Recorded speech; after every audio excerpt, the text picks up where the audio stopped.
বাজে রাত্রে 9টা। আমি এখন আছি কলেজে রাতের বেলায়, যেহেতু সরস্বতী ঠাকুর নিয়ে আসা হয়েছে কলেজে, তোমরা সবাই কম বেশি জানো। সে রটন্ডি কালতলা মেলা হচ্ছে, ভাবলাম চলো ঘুরেই আসি। আর ফাইনালি মেলাতে ঘুরতে এসে আমার কালুয়া একটা বন্ধু হারিয়ে গেছে এই ভিড়ের মধ্যে। বাট ফাইনালি এই বন্ধুটাকে খুঁজে নিয়ে এলো, রাশিয়ান বন্ধু।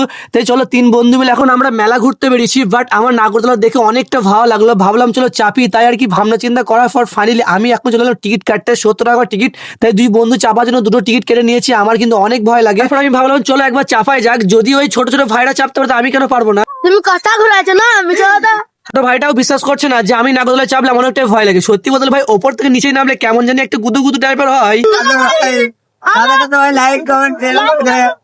ওপর থেকে নিচে তাকিয়ে আমার ভয় লাগছিল, আর ভাইগুলো কত সুন্দর মজা নিচ্ছে।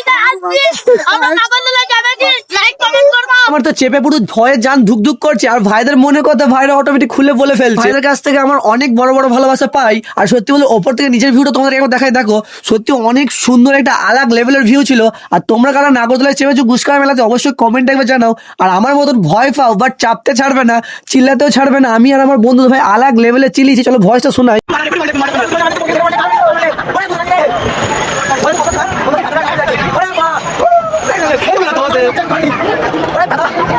কি বলবো, সেরা এনজয় হয়েছে এবং তার সাথে অনেক ভয় লেগেছিল। আমার বন্ধুদের সেই লেভেলে গালাগালি করে দিয়েছিল। ফাইনালি গাইস, তোমরা এরকম নিউ ব্লগ দেখতে থাকো। আপাতত টাটা, বাই বাই।